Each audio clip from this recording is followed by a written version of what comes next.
As unemployment in the US decreases and large companies expand their profit margins, has the capitalist system once and for all proven its ability to endure and adapt? You're watching Inside Story Americas from Washington.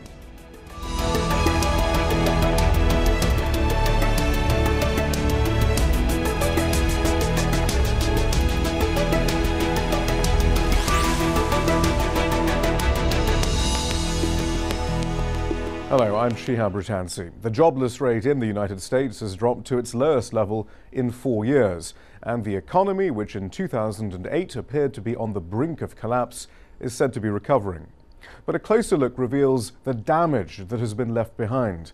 According to a recent study by the National Employment Project, most of those who'd lost their jobs during the recession were in mid-wage occupations.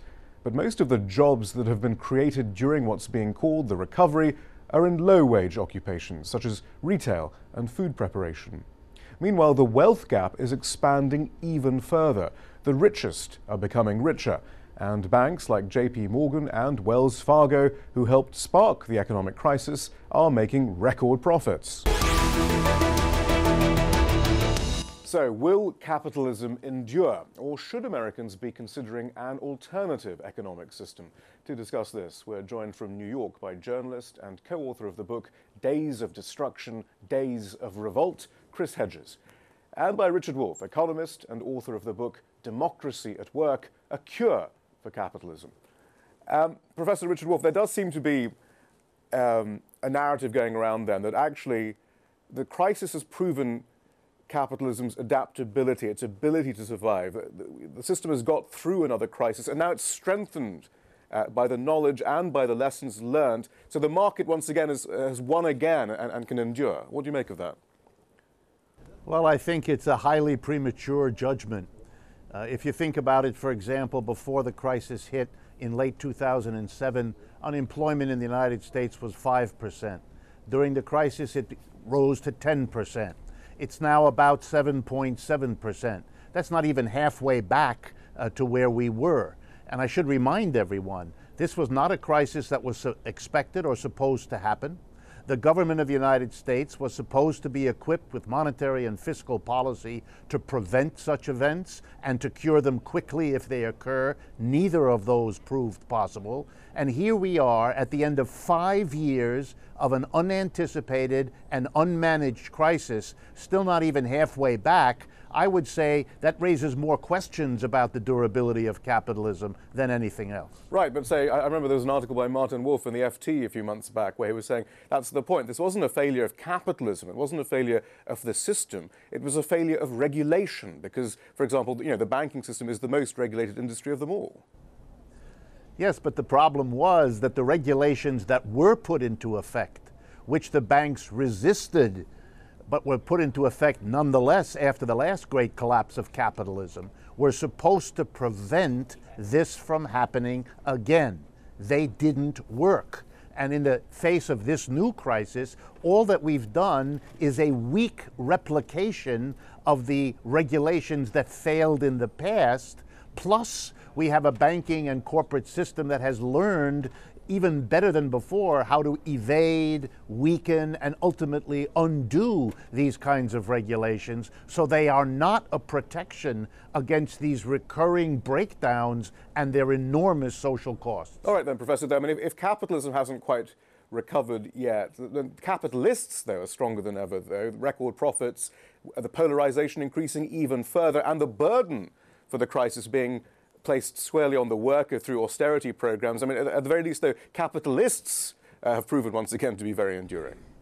Yes, I think that that's the good point, that this crisis has shown that the previous 30 years, which were already a widening of inequality, have not been offset but actually worsened during this crisis. But therein lies the seeds of capitalism's own demise, as Karl Marx and many others predicted a long time ago. This is a system that is hell-bent on an extremity of consequences.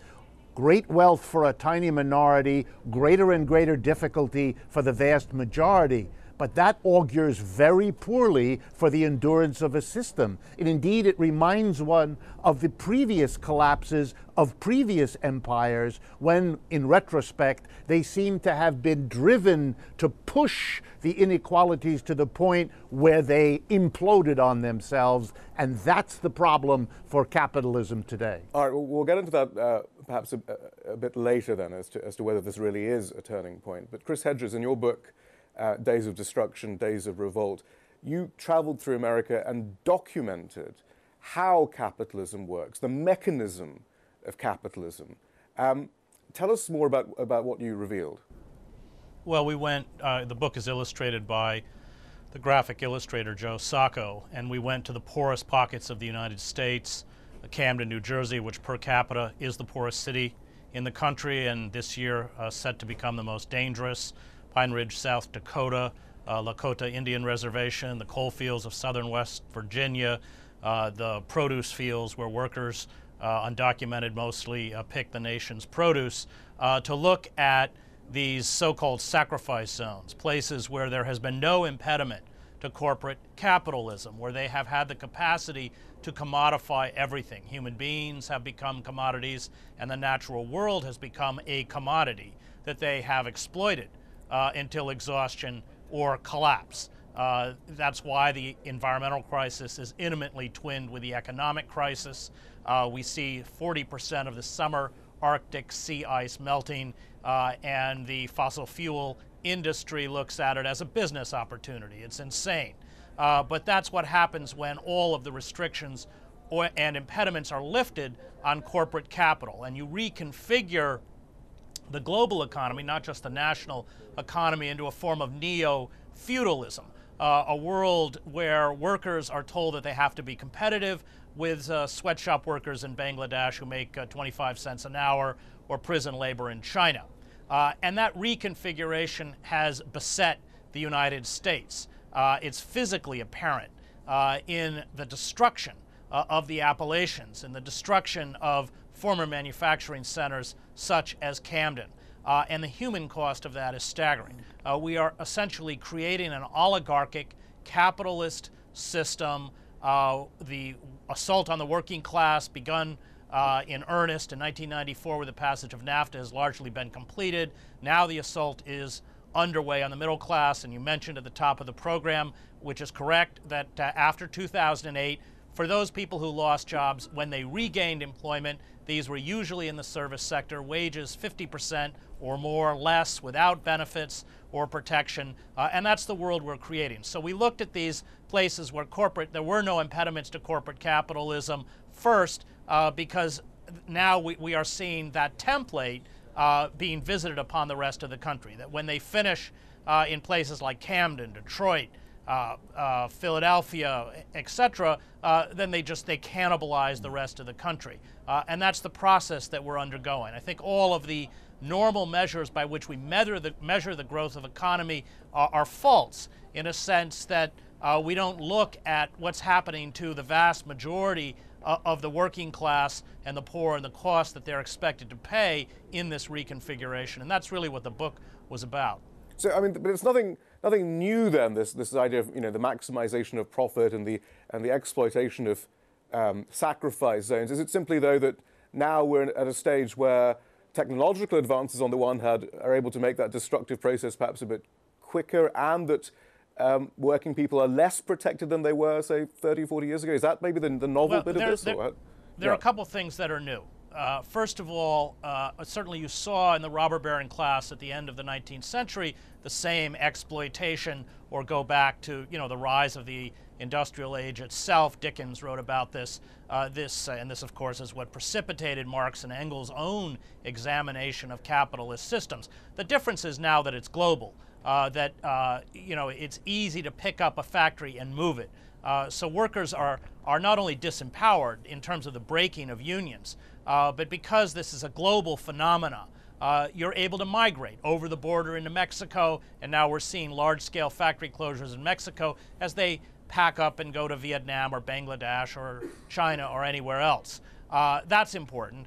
And I think also we're dealing with the fact that the natural resources, especially within the fossil fuel industry, are being depleted. We can no longer drop a drill bit down and get oil. We have to frack, we have to exploit the tar sands in Alberta, coupled with the fact that nations have been burdened, not only nations but individuals, with tremendous amounts of debt. There's a kind of constant attempt to use the old mechanisms to jumpstart the system, which ultimately are not working. And I think when we look at what's happening in the United States as well as globally, and this includes the Arab Spring, the turmoil in countries like Greece and Spain, what we're really talking about, and Professor Wolff can probably expound on this better than I can, is the kind of collapse of globalization. So I don't see this at all as a resurrection of capitalism. And I think part of the importance of the book is that we physically take the reader out to look at the decay, not only in terms of infrastructure, but in terms of the environment and in terms of the lives that are being led by working men and women. And that's not on the radar screen when you measure the normal indicators by which financial growth and financial health are traditionally measured. And yet I would argue that those indicators do not, in fact, give us an adequate picture of what's happening. Professor Wolff, though, there's a liberal school of thought there who seems to recognize this. They realize this isn't sustainable, that the creation of sacrifice zones, the extreme polarization of society, doesn't lead to a sustainable market. It leads to market inefficiency. So they say, look, we accept this, a bit of regulation here, a bit of redistributive taxation there, perhaps help the social safety net, and then we will return to an efficient market-based system in which there will be equity and everyone will prosper. Do you think that's the way forward, then?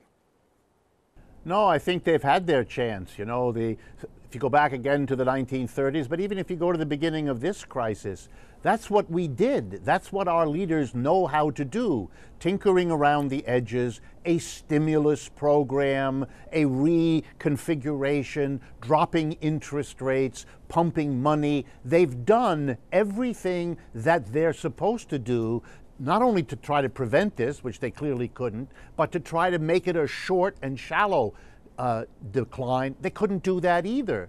And as Chris correctly says, we not only have a crisis that is out of control and lasting in a way it should never have, but it's part of a long-term decline.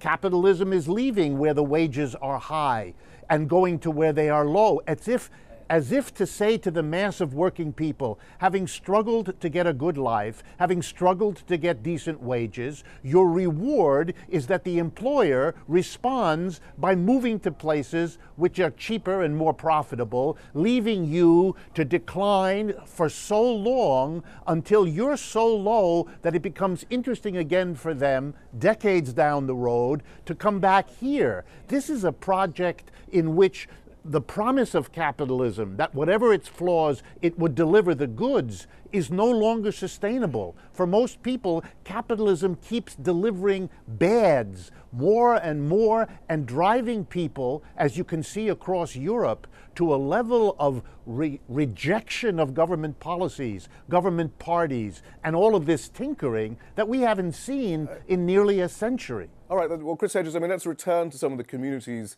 that you visited. Perhaps you can give us some specific examples about the problems that you witnessed and what effect then the sort of the liberal tinkering that we often hear about from the quote good guys, what effect though that tinkering would have? What effect a bit more progressive taxation would have and a bit more regulation would have on the communities that you saw in the Appalachians or South Dakota or in the inner cities?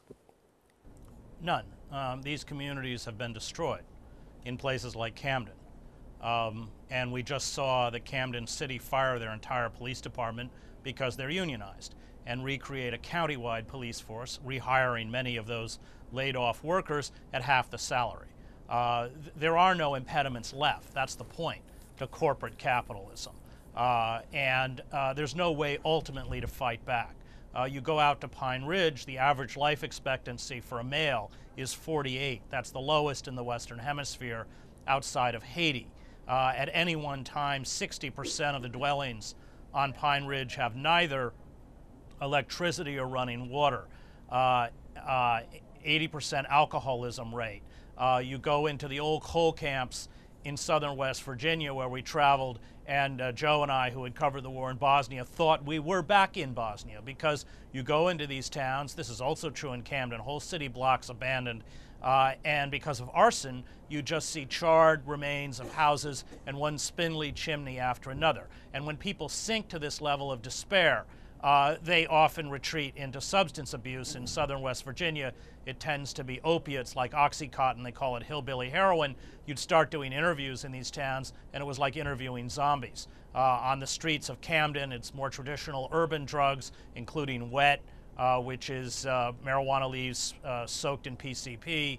And in the coal fields, or in Camden, or in South Dakota, you see not only the physical decay, but the moral decay that is visited when communities begin to disintegrate, and the effects of that on families and on individuals. And we end up, the penultimate chapter is in Immokalee, Florida.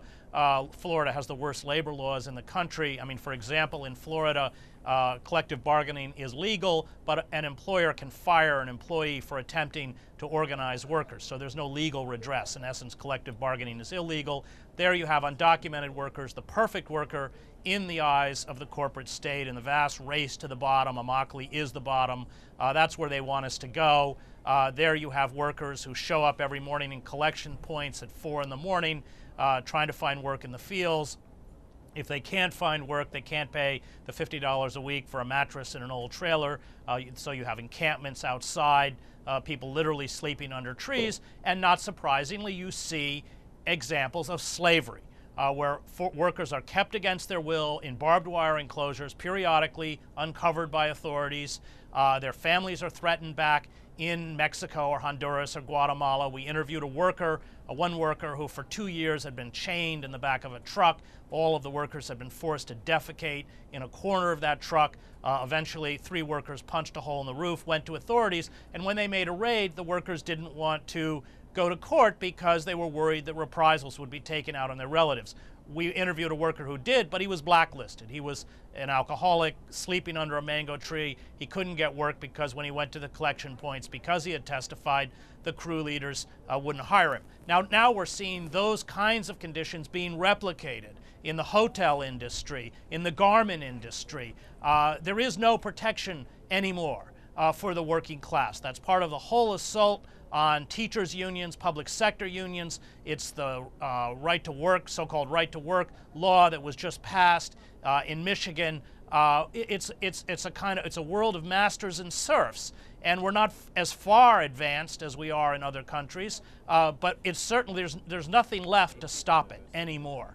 And I think that these sacrifice zones become important in terms of a window into what unfettered, unregulated corporate capitalism will do when there are no restraints. And writ large across the country, there are no restraints. We end the book in Zuccotti Park. The book was always called Days of Destruction, Days of Revolt, on the assumption that corporations know only one word, and that's more, that they would push until there was a backlash. And the rise of Zuccotti, of course, was a backlash. And I think there's the kind of feeling that the formal mechanisms of power are not capable of handling what's happening to us both economically and environmentally.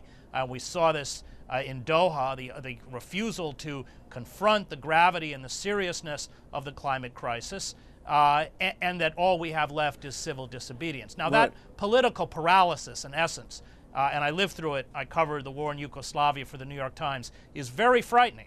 Because the longer that paralysis continues, the longer the formal mechanisms of power are unable to respond rationally to what's happening to the underclass, to the working class, the more you empower the fringe or the extremist movements on the edge of society, and that's precisely what we're doing. Well, I mean, there are a number of perplexing things then there, Professor Wolff. First of all, I mean, you can understand why corporations feel no fealty to nation states or communities. You know, they can just move from one to another and maximize their profit.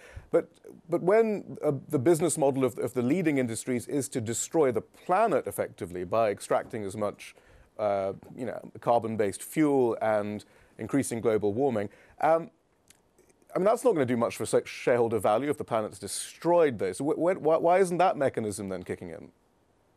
Because it doesn't operate at the level of the individual enterprise. One of the peculiarities of capitalism is that each corporate unit is a little bit of a world unto itself. It has to satisfy its shareholders, it has to satisfy its board of directors with their career aspirations in a market system. So they leave all of those larger questions, society's inequality, the natural environment, to other authorities who will or will not take care of them. Meanwhile, their job is to maximize profits, maximize their share of the market, find a new product, get around a resource limitation by finding another resource, and all the detritus is somebody else's concern. It's a little bit like Chris describing Camden. No corporation cares about that. If Camden becomes unlivable, they'll move someplace else. In the country, beyond the country, the mechanism of capitalism, the way it's organized, which is why it's in such trouble,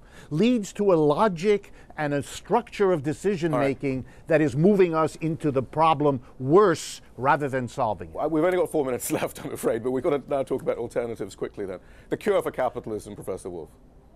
Well, I think it's the structure of capitalism and how it's organized. Basically, the old system, a handful of major shareholders who own most of the shares, selecting a board of directors who are responsible only to them to make the decisions of what, where, and how to produce and what to do with the profits, gets us into a system of instability, recurring crises, destruction of the planet. We can't tinker anymore. We have to change it. We have to make the decision makers and the logic of their situation different. And the only way forward I see is to democratize the corporation. Make it an entity responsible to the workers in it and the community around it, so that its decisions serve their needs democratically articulated, rather than focusing on a tiny minority who have proven to us unsafe guardians both of the social environment and of the nature around us. And change is already occurring. The UN says that, in fact, the cooperative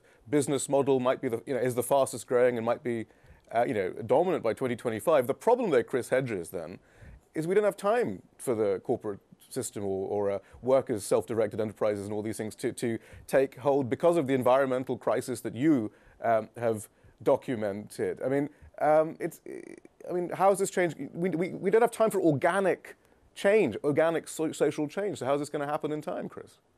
We don't have that luxury. I mean, we're all on the Pequod. In Moby Dick, Melville's great novel, Ahab's in charge. As Ahab said, my means and my methods are sane, only my object is mad. We don't have time. And what we're watching is that convergence of both an environmental and an economic collapse. And unfortunately, those who manage the system are so myopic and so paralyzed that they're responding neither to the economic or the environmental crisis before us, almost certainly ensuring a kind of zero-point systems collapse. And we got a taste of it here in New York with Hurricane Sandy. Wait till the next hurricane season. Wait till it's a Category 2 or a Category 3. I think it was $17 billion worth of damage on the East Coast. Wait till that happens again. These kinds of assaults now, especially because we're not responding to the climate, are becoming inevitable. Right. And as the World Bank report pointed out, essentially then functioning systems within the society can't respond. 2 minutes left, though, Professor Wolff. I mean, that's the point. So, I mean, how do we achieve that change quickly? Well, I think these kinds of changes happen quickly. I think as little as 2 or 3 years before the Soviet Union imploded, nobody over there or in the CIA here or anywhere else could have imagined, could have believed a system so secure, so embattled, so conscious of its risks would dissolve in our faces even without an external enemy. I think we're in time going to see that there's an implosion process here that builds up slowly and then as it reaches its later stages goes stunningly fast as the recognition of the dilemmas, the twin dilemmas Chris described, become the catalysts for a rate of change. A great leader once said, for decades nothing happens, and then in a few weeks decades happen. I think that's where we're going. Professor Richard Wolff, thank you very much. Chris Hedges, thank you as well. And that's all from the team in Washington, D.C. for now.